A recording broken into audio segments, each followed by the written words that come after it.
মহান মে দিবস উপলক্ষে বৃহস্পতিবার দুপুরে রাজধানীর চীন মৈত্রী সম্মেলন কেন্দ্রে শ্রম ও কর্মসংস্থান মন্ত্রণালয়ের অনুষ্ঠানে প্রধান উপদেষ্টা আরও বলেন, শ্রমিকের অধিকার রক্ষা এবং তাদের জীবনমান উন্নয়নে শ্রম সংস্কার কমিশন সম্প্রতি যে প্রতিবেদন দিয়েছে সেখান থেকে কিছু জরুরি সুপারিশ দ্রুত বাস্তবায়ন করা হবে। শ্রমিকের অধিকার রক্ষায় অন্তর্বর্তী সরকার প্রতিশ্রুতিবদ্ধ বলেও তিনি উল্লেখ করেন।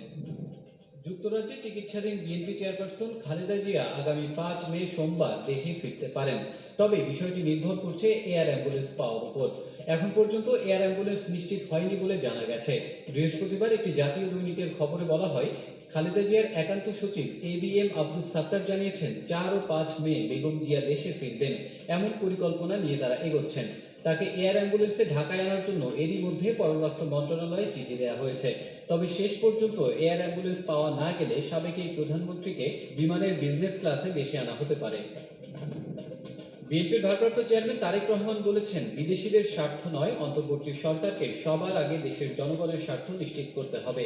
বৃহস্পতিবার রাজধানীর নয়াপল্টনে বিএনপির কেন্দ্রীয় কার্যালয়ের সামনে মহান মে দিবস উপলক্ষে আয়োজিত শ্রমিক সমাবেশে ভার্চুয়ালি যুক্ত হয়ে তারেক রহমান বলেন, অভ্যন্তরীণ যুদ্ধে লিপ্ত মিয়ানমারের রাখাইনে মানবিক সাহায্য পৌঁছানোর জন্য বাংলাদেশকে করিডোর হিসেবে ব্যবহারের অনুমতি দেওয়ার ব্যাপারে সরকার নীতিগতভাবে সিদ্ধান্ত নিয়েছে। অথচ দেশের স্বাধীনতা সার্বভৌমত্বের সঙ্গে জড়িত এমন একটি স্পর্শকাতর বিষয়ে সিদ্ধান্ত নেওয়ার ক্ষেত্রে তারা জনগণকে জানায়নি, এমনকি জনগণের প্রতিনিধিত্বকারী রাজনৈতিক দলগুলোর সঙ্গেও কোনো আলোচনা করার প্রয়োজন বোধ করেনি। দেশের জনগণকে না জানিয়ে অন্তর্বর্তী সরকার এ ধরনের সিদ্ধান্ত নিতে পারে কিনা কিংবা নেওয়া উচিত কিনা এই মুহূর্তে সেই বিতর্ক বিএনপি তুলতে চায় না বলেও মন্তব্য করেন তারেক রহমান। নারায়ণগঞ্জের বন্দরে চুরির অভিযোগে এক যুবককে পিটিয়ে হত্যা করা হয়েছে। তার নাম রাহিম। বুধবার সকালে ঢাকা মেডিকেল কলেজ হাসপাতালে চিকিৎসাধীন অবস্থায় তার মৃত্যু হয়।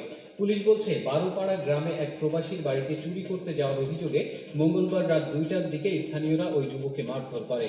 খবর পেয়ে পুলিশ সেখানে গিয়ে তাকে উদ্ধার করে ঢাকা মেডিকেল কলেজ হাসপাতালে পাঠায়। সেখানে তার মৃত্যু হয়।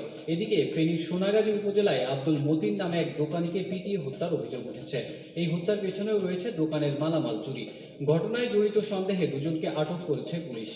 নাটোরে মোবাইল ফোন চুরির অভিযোগে এক রিকশা চালককে ছুরিকাঘাতে খুন করা হয়েছে। তার নাম খোরশেদ আলী। বুধবার সন্ধ্যায় নাটোর সদর উপজেলার তেইগাছি গ্রামে এ ঘটনা ঘটে। নিহত খোরশেদ ঢাকায় রিকশা চালাতেন। কাশ্মীর ইস্যুতে এবার পাকিস্তানের জন্য আকাশ সীমা বন্ধ করল ভারত। হামলার শঙ্কায় সতর্ক ইসলামাবাদ।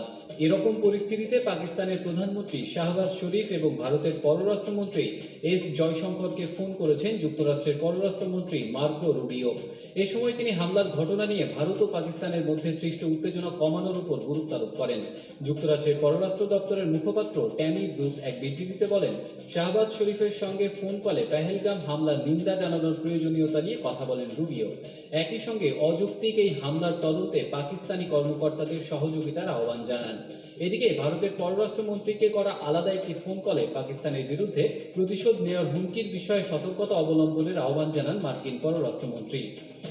ধন্যবাদ এতক্ষণ সঙ্গে থাকার জন্য।